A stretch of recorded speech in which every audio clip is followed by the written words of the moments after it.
Hey guys, it's time for another retroactive episode of Horror Movie Night.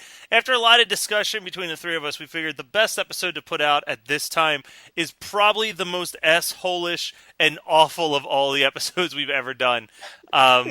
We come off as real douchebags on this episode, and it's kind of great. When we first announced that we were going to do retroactive episodes, this was without a doubt the episode that the most people asked us to please re-release.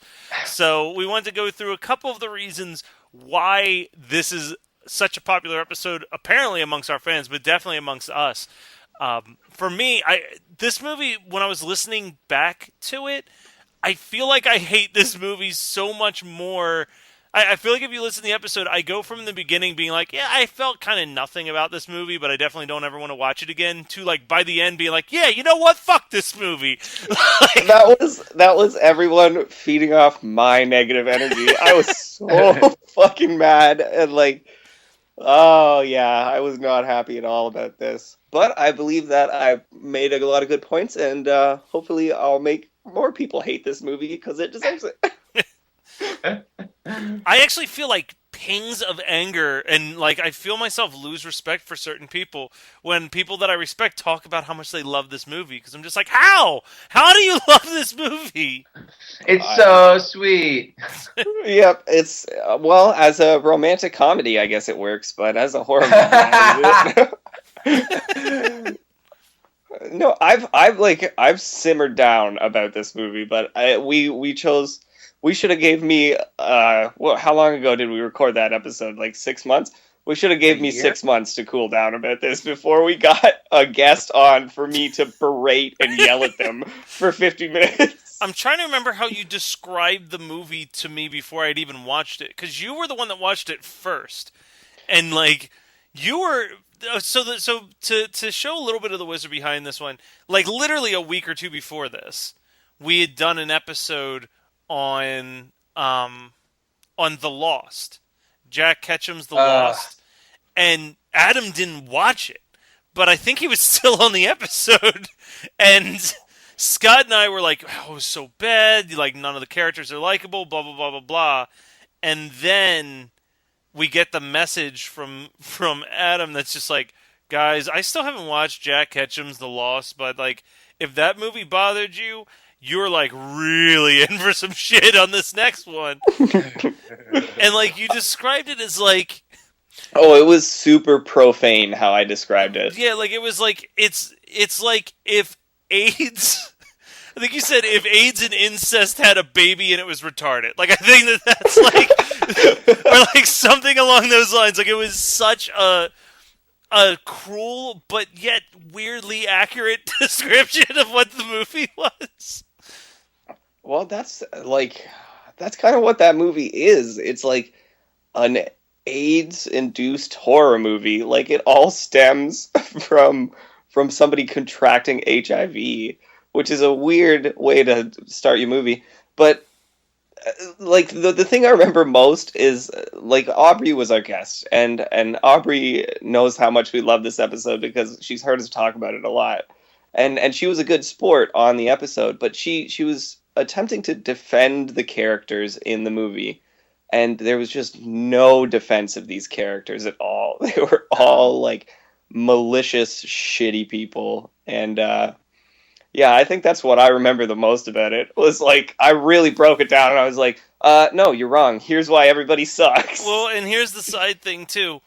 I'm almost positive this was the first time that any of us had spoken to Aubrie and like, verbally. We had typed to her, but I'm pretty sure this was our first ever, like, hi, you're a human being that we're talking to now. And I'm pretty sure it was her first and only appearance on the podcast, quite possibly because somebody, Adam, belittled and just train wrecked her, just bulldozed her. Anytime I think there's at least one point where she starts to speak her opinion, and you just tell her, shut up, you're wrong, or something along those lines. I had a lot of very strong thoughts on the movie. What do you want? All right, so here is our retroactive episode on Red, White, and Blue. No, there is one more thing. This episode almost didn't happen because I think Scott couldn't remember who the asshole was on the episode, and he wanted to make sure it wasn't him before he gave approval. Yeah. And this is one of those times where Scott is almost the least assholeless of the three of us. I love it. So enjoy our retroactive episode on Red, White, and Blue, and we'll be back on Saturday with whatever happened to Baby Jane.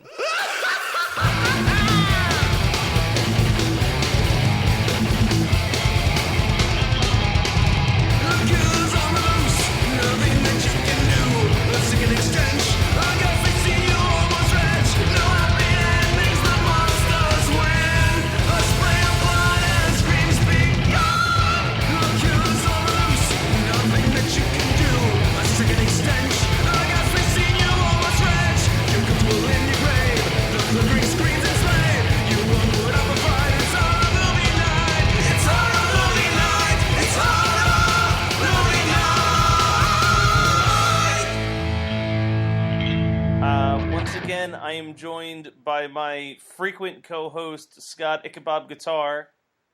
Always co-host. My newest pseudo co-host, Adam Life is Sublime O'Brien. Occasional co-host when I can be bothered to watch the movie. Basically. Or pestered enough. Yes. And our guest is Oh Hey Aubrie, the person who picked today's movie, Red, White, and Blue. Yeah. So let's start off with Aubrie. Why did you pick this particular film? I had seen it a while ago, I guess when it came out, which I don't remember exactly when that was. And really liked it then, but it was so depressing that I didn't watch it for like forever. And I tend to rewatch movies over and over and over again. But so I watched it again not that long ago, a couple months ago, and I just love the movie. I really like revenge stuff, and this was almost like a revenge love story that turns out really sad, I guess. And so I just really enjoyed it. I know that for me, I had a whole bunch of different mixed emotions from the time that I watched it and finished it to now. In the beginning, I was like, oh, I think I kind of like this. And then the stuff that we'll be discussing soon towards like the second half of the movie started happening where I don't know if it was that I disliked it or I disliked how it was making me feel. But I was just kind of like, I don't know how I can't put my finger on this. And then afterwards, like the next day, I was like, I don't know, maybe I did kind of like it. And it was kind of one of those every other day, my opinion changed on if I thought it was a good movie or a bad movie. And I still haven't actually pinned down which one I think, but I know that I think I'm not going to watch it again to find out. But I think I don't know. There was a point I was talking to Adam on Facebook while I was watching it every once in a while because he wanted to know my thoughts because he had watched it before all of us. And I think there was a point where I messaged him and I was just like, this is the most expensive public service announcement for wearing condoms I've ever seen in my life. yeah. But I think that the one thing there's been a couple movies that we've ragged on that a lot of other people liked, and the one thing that I will say about this movie is that the tone is consistent throughout. You enter the film already in a bleak situation, and it just stays there. It doesn't try to make things comfortable with some comedy sprinkled through or do anything wacky or goofy, or too wacky or goofy until I don't know how I feel about the skinning scene, but My favorite part. but it's definitely it's at the very least it's a consistent film. It knows what it wants to be. I guess the question for me is like how successful it was at doing some of this stuff, because I think that there are points where it definitely is so much stuff layered on top of each other that it almost stops being dramatic and sad and almost becomes like moderately laughable in just how depressing it. Like you get that nervous laughter where you're just like, I guess this is funny. I didn't laugh at all at this shit. Not even a little bit. No, I think I found myself at the point where it was like, and now the mom has it, was just kind of one of those like, this is so depressing that I kind of just had I didn't know what else to, I just started to chuckle, and not this is hilarious or this is making me feel good, but it was just like, I need to break the tension of how awkward all of this is. But it kind of had that when you've watched I guess it just felt like it was just so much sadness stacked on top of sadness that it was like, this is like a horror movie version of an episode of Seventh Heaven. It's just how much depressing, angsty high school stuff can happen in the next 10 minutes.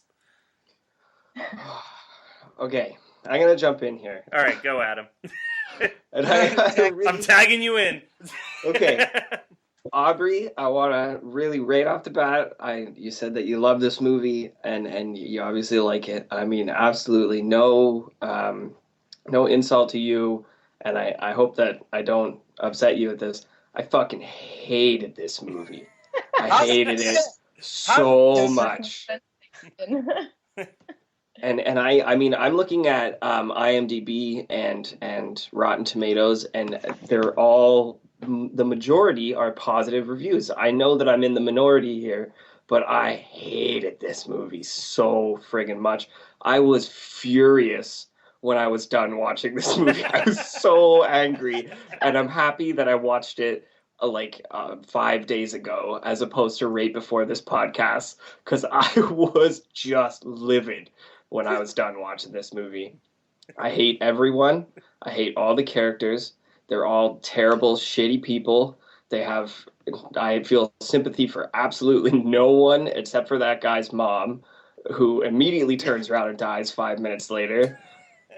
I hate all these characters. I'm rushing for them to die. I just can't wait for them all to die. Horrible, painful deaths.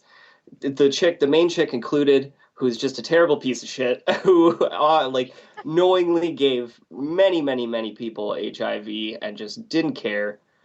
I was so mad that I watched this movie. I was so upset afterwards. I agree that I think that most of these characters are super unlikable, which always makes for a difficult viewing experience for me, because I want to at least have one person to root for.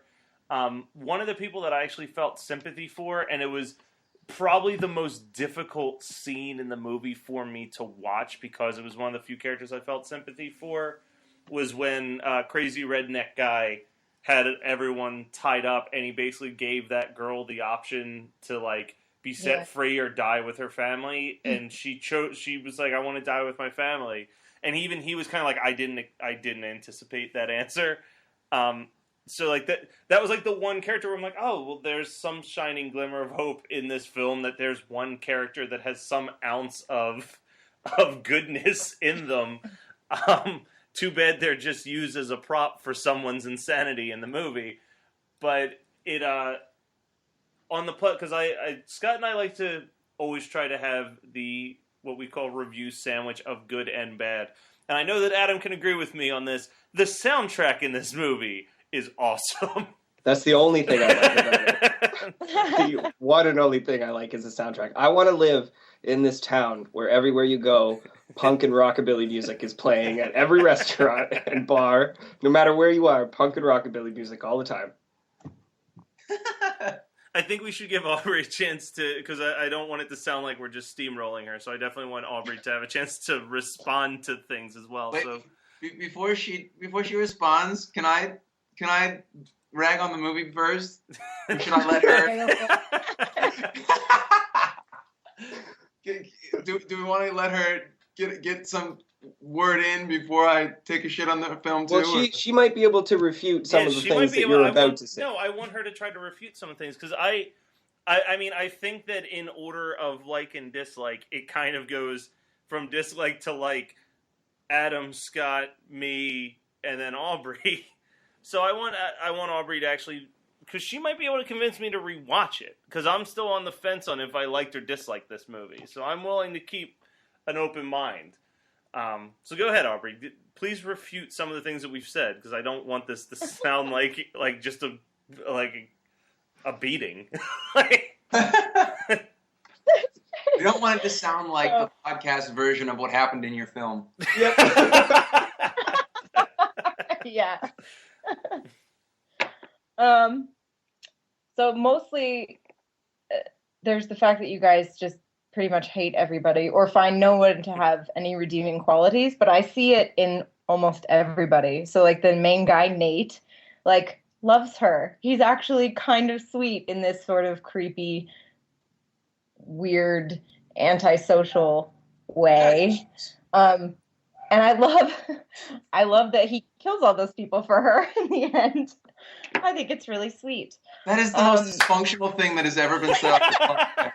Yeah, you're talking about somebody who, upon first meeting someone, immediately tells them a story about killing small animals when they were a child.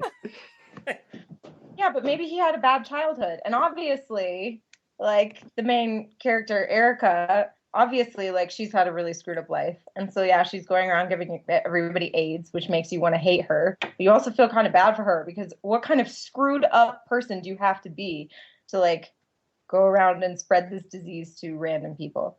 Like, obviously something's wrong with her. She's not doing it, like, for fun. So, Well, like, while that may not be a redeeming quality that makes me want to be your friend or like her, it doesn't make me hate her, because I feel bad for her. Well, she's doing it because she's a sex addict. She has an addiction, she has a problem, and she needs to get it. But I believe the reason that she's purposely spreading HIV is because she hates the fact that she's a sex addict. She doesn't like men, and she's pissed off at her own addiction. So when that older guy was like, "No, we need to use a condom," and she was like, "Don't be a faggot," like she was like openly convincing, like knowingly convincing somebody to not use protection and get the disease from her as a way of like punishing that person for her own problems. She has mental issues that you don't take that out on hundreds of unsuspecting partners. That's true. But, like, where do those issues come from? Obviously, it's not explored in the movie, really. But she got screwed up somewhere really badly, enough to where she hates people enough to want to give them AIDS. Yeah, true. But same with every like serial killer out there. I don't feel sympathy for Jeffrey Dahmer just because he had mental issues and a poor upbringing, or I don't feel issues for Ed Kemper just because he had a poor upbringing. These people did horrible, awful things and ended people's lives and ruined families. I don't feel sympathy for any of those people, and neither do I feel sympathy for Erica just because she had a poor upbringing. And at the beginning of the movie, we see that she's doing absolutely nothing to help herself. She's not looking for work. She's simply just cleaning that apartment, staying there for free, and going out getting drunk and fucking dudes. You're not trying to better or help yourself in any way, shape, or form. Yeah, I think that's just That's true. I feel like this movie, and like I think here's the thing where I'm torn on did I like it or I didn't like it, and I feel like I don't like the movie, but I appreciate what the movie is trying to feel like. And the more I think about it, the more I think about all the sleazy grindhouse films of the 70s, like the Last House on the Left and the, I Spit on Your Grave and stuff like that. And like those movies are not good viewing experiences. They're not enjoyable experiences. But they show this really, pretty much everyone in those movies is disgusting and despicable. And I think with this movie would have I think that there is one thing that they could have done that could have completely turned me around on this movie, that was done in Last House on the Left that wasn't done in this film. And in Last House on the Left, you've got these parents that basically turn their house into like the Home Alone version of death. Like it's just booby-trapped, and they murder and tear apart these three people that killed their daughter. And then after it's all done, they have this look on their face like, hey, guess what? We just turned ourselves into monsters, and we still will never see our daughter again. And I feel like if there was this if I felt this feeling at the end of the movie that Nate had this shit, I did all this terrible stuff and I still don't have the only person I love back. Like, there'd be that moment where I'm like, okay, well, in all this, like, it would make a bleak story even bleaker, but I feel like it would be an actually rewarding bleakness of, like, all of that violence and all of that did nothing for him. Like it It's a didn't. lesson, basically. You want a lesson at the end of this movie? What'd you say? You want like a lesson, I guess like a moral. not like a moral or a lesson, but it would make that moment at the end of it feel like, just because you killed 15 people or however many people he kills doesn't fix his situation any more or any less. And maybe the feeling of guilt and that feeling of like, well, that didn't fix anything. I just became a bigger monster than the people who did this to her in the first place. But I mean, I kind of agree with Adam in the sense of I can find some elements of sympathy for Nate, but there's no way you can convince me to feel sympathy for her because she is just knowingly doing this, and like Adam said, like she's not going out and trying to fix things, so she's just taking it out on unsuspecting people. Like at least with Nate's thing, there's some like. There's we see a reason for why he's doing the stuff that he's doing, even if it's completely fucked up and misdirected.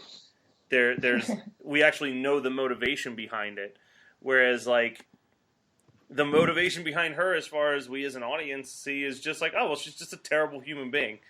But that's all I've got there. Yeah, and I don't even really want. I feel like I'm kind of directing my hatred of this movie towards Aubrie, which I don't mean to be doing at all. I don't feel that way. Okay, good. I I have nothing good to say about it. I walked away from this just feeling disgusted. I feel like it was just okay. I said this to Matt when I was finished watching it. I said it's like if the movie Kids raped a torture porn movie. And when that baby came out, it had cancer. That's how I feel about this movie. Well, it's an amalgamation of all those terrible things. Well, and you were also acting in a... Because you picked this movie not knowing all the movies that were before it. So it was kind of like this progression of like 4 or 5 movies that just kept getting more and more depressing. And this is something that Adam and Scott both pointed out when we were discussing other things, is that, for the thing that people have to understand when we trash certain movies, and I get that this is greatly affecting our opinion of it, but a lot of people, if they've already seen the movie, they don't rewatch it. They know what they want to talk about and they talk about it. For us, especially when it's a bunch of movies in a row that we haven't seen, we have to watch it every single week. So for like, I would say roughly from Opera to now, it's just been like progressively grimmer and more depressing films that we've been putting ourselves through. Like, I am really looking forward to like a black comedy like Ravenous next week and the craziness that will be Frankenstein's Army, because I definitely need that fresh air after the last couple picks, and it's kind of sucks because you got stuck at the tail end of that. Whereas if this movie was, say, in between, American Psycho and Ginger Snaps, it would have just been like, oh, this is kind of a fresh break into a depressing reality based film in between these two kind of silly movies. But instead it was just, oh, wow, something even more depressing than we need to talk about Kevin. How exciting. Did we lose Scott? No, I'm here. You've been shockingly Scott, quiet. what was your favorite scene? Scott, favorite scene I've been trying to get stuck because... So, Aubrie, how does it feel to finally be on the podcast after us, like, the last 3 rounds not being able to coordinate with you? I feel unrejected. Well, there's a first time for everything. So, okay, here's the thing. Obviously, I didn't enjoy the film. I don't think this is a movie that anybody really enjoys. I think that you endure it, and then there's some sort of feeling of accomplishment from having watched this shit.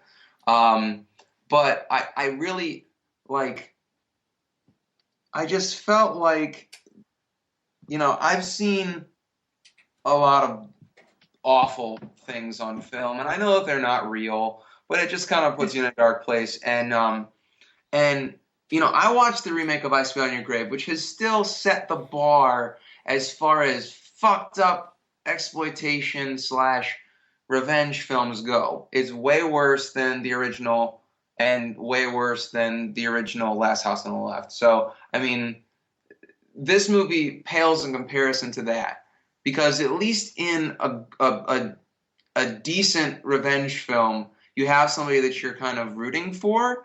And I think that that's the disconnect here, is that there's, at least for us, and for me and Adam, I don't want to speak for Matt, and I definitely am not speaking for you, because I know that you liked Nate and thought that he was kind of sweet in a fucked up way, which I'm not going to touch that thought process there. But everybody was a piece of shit in this movie. And so there was nobody to latch onto and be like, yeah, okay, I can rally behind this person. And I think that same thing kind of happened in The Lost, but I think that wasn't necessarily intentional. I think that was just bad writing. We went over that in the podcast and discussed last 2 fucking weeks of discussions. I think that my biggest issue with the last 3 movies is that they're all, I mean, that's bad timing, because they're all in a row and they're all really dark. And I have no love for that style of film, because we've been over that as well, where I like escapism. So I'm informed by that, but there's definitely, like, at least in a movie like a revenge film like I Spit on Your Grave, there's somebody to root for, or there are a couple people to root for, and then you have that kind of range of emotion where there's the triumph because the bad people are getting fucked up by the good guy, and then there's the tragedy because the good guy has become a monster for stooping basically to the level of the previous assailants. And that's not here, because Nate's already a scumbag, and that's the very first story he tells. I mean, I don't personally, as a dude, see that as anything less than, like, why the fuck was she even interested in that dude? I mean, I understand that what they were getting at is that they could have a sexless relationship, or it's implied that it's sexless until the last scene. Where it's implied that they have a sexless relationship, and that's why he's different from all the other guys, and that's why she doesn't want to, like, have him die and spread AIDS to him. But I mean, maybe they did fuck because they apparently got married. That's what that last scene implies. But also, this movie suffered from the same thing that The Lost suffered from, which is being lost in time. Now, because all she had were these, like, Polaroids of dudes that she banged. Also, like, why would the dudes have accepted this random drunk chick being like, hey, can I take a Polaroid of you? Also, Polaroid film is not made anymore. So that, we play that joke with Bulge Lover, and I'm always like, so that's what broke your sense of disbelief, your suspension of disbelief. And those things just really take me out of films, because it's like, if you're gonna be super gritty and real about, like, your movie, and if you're going for, okay, this could happen, there are shitty people out there and they kind of attract each other and then everybody dies.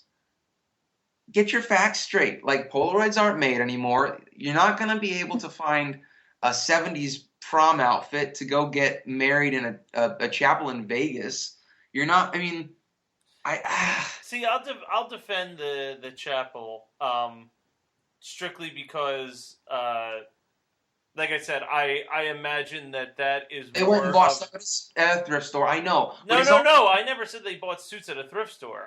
When we talked about this, what I said was that they went to such a cheapy ass little chapel that had already had these fucking old ass suits that Yeah. people could rent. Like that's the implication that I got out of that.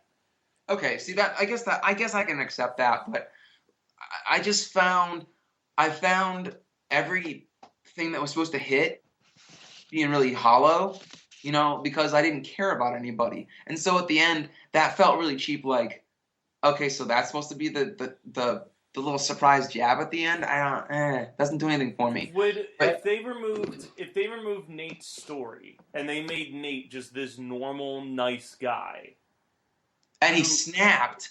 Would that have changed everything for you, or a lot of things? Absolutely, because he'd have a reason to be crazed. Whereas I never felt like he was really crazed. I always felt like he was just fucked up from day one, and he was basically he needed a reason.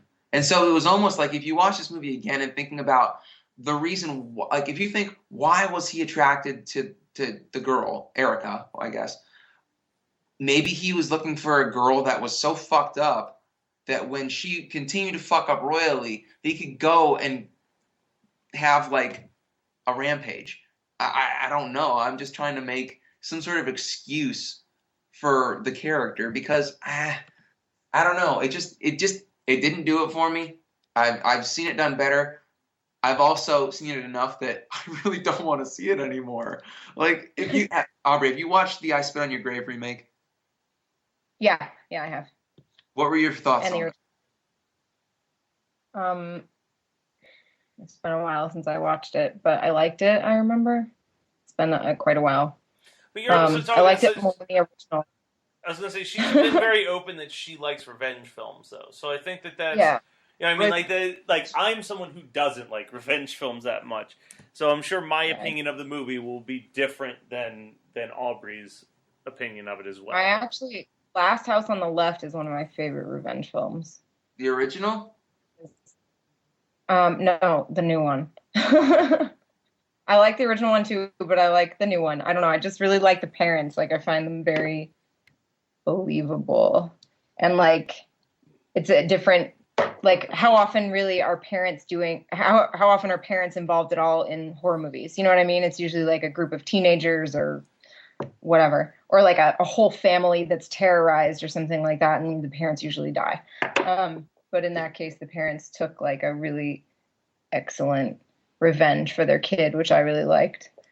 But what I like about this movie too is that even though I like the main character, Nate, like there are times when I don't like him, like when he goes to the family and he ties up the wife and the little girl. There's really no reason for that other than that he's fucked up and he just wants everybody to hurt because he's hurting. But I like that there's no one that you can necessarily get behind. Like, I don't think you have to have that in a film to make it good. I don't think all films, revenge films, have to follow this certain, setup of, these people that you hate and then the hero or an anti-hero or whatever.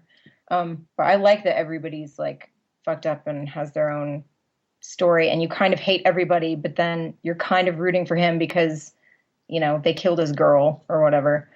I don't know. It's just something I like, which is funny that other people hate it. It's interesting that other people hate it.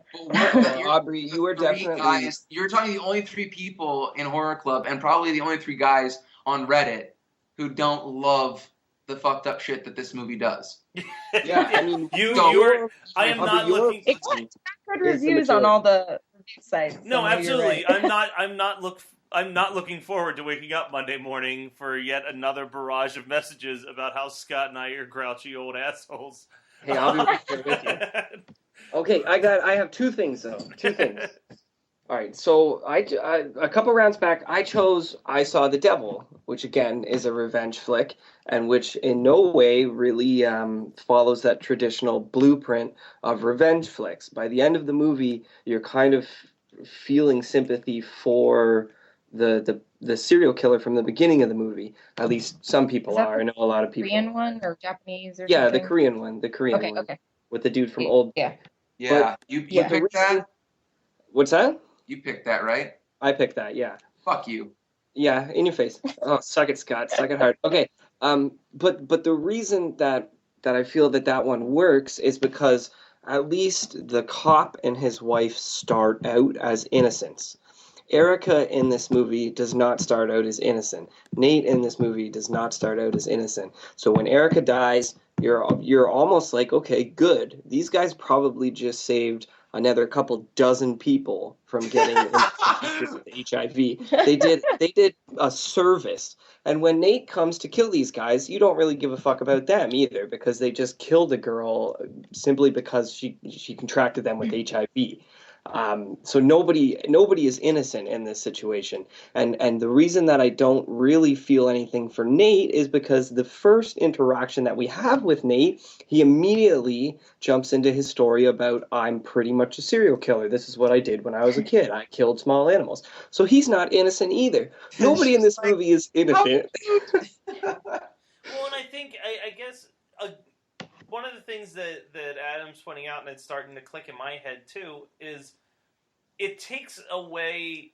I think it actually takes away something by introducing this this story subplot with Nate that most people know is connected to serial killers. You know what I mean? Because then it takes away this sudden change where the guy who seems like the nicest one ends up being the craziest one.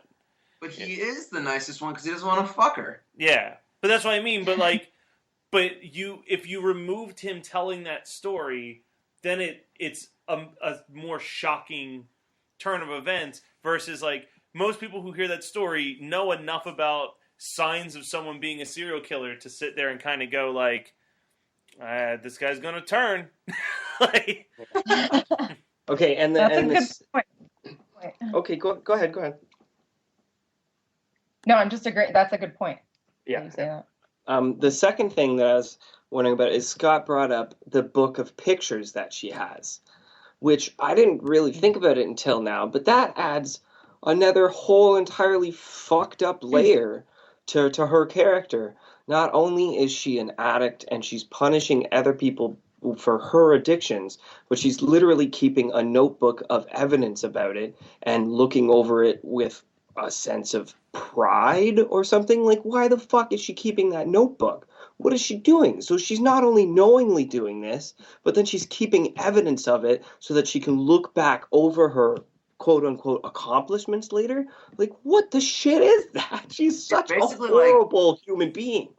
They're like funeral photography.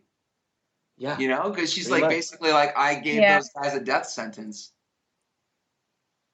I mean, I appreciate the how macabre that is. I mean, okay, I won't say that there is nothing redeeming about this movie because like that was kind of an interesting concept, and you know the skinning scene was great. I was super happy when the dude with the shitty Texas tattoo got murdered because that's like the worst tattoo, worst placement, such a waste of like flesh for a tattoo ever. So, I mean, I did applaud when everybody got murdered, but it just didn't, it felt hollow because I didn't give a shit about anybody. I was like, okay, one more person is dead. That means I'm one step closer to being able to turn this film off.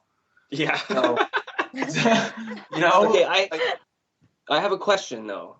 So Nate definitely got HIV too, right? No, we've been over this, and well, yeah, I disagree Nate with. Didn't. I don't think Because here's think Adam's. together.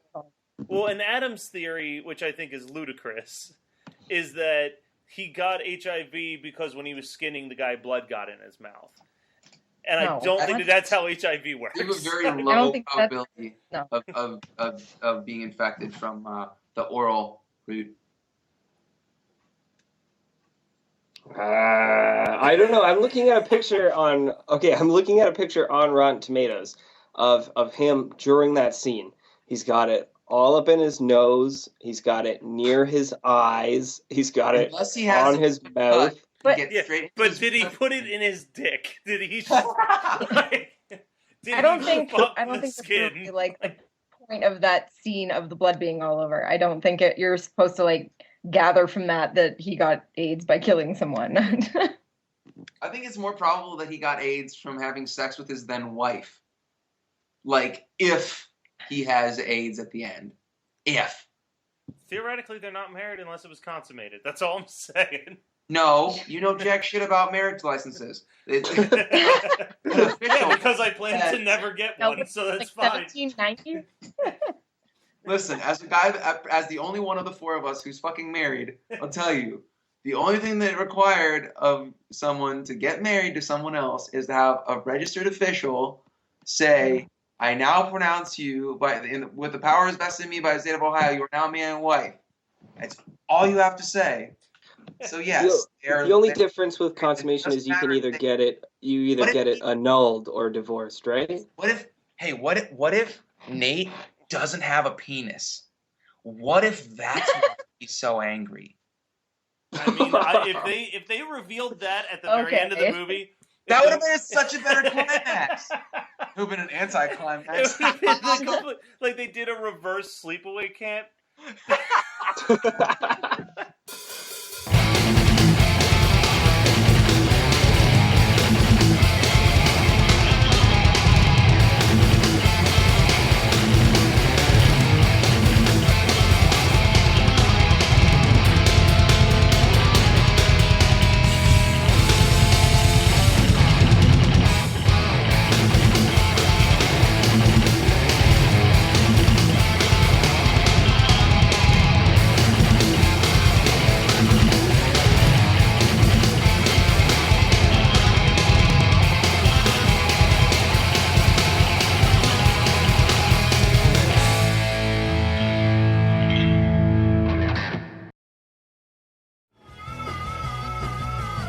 You're listening to the Geekscape Network.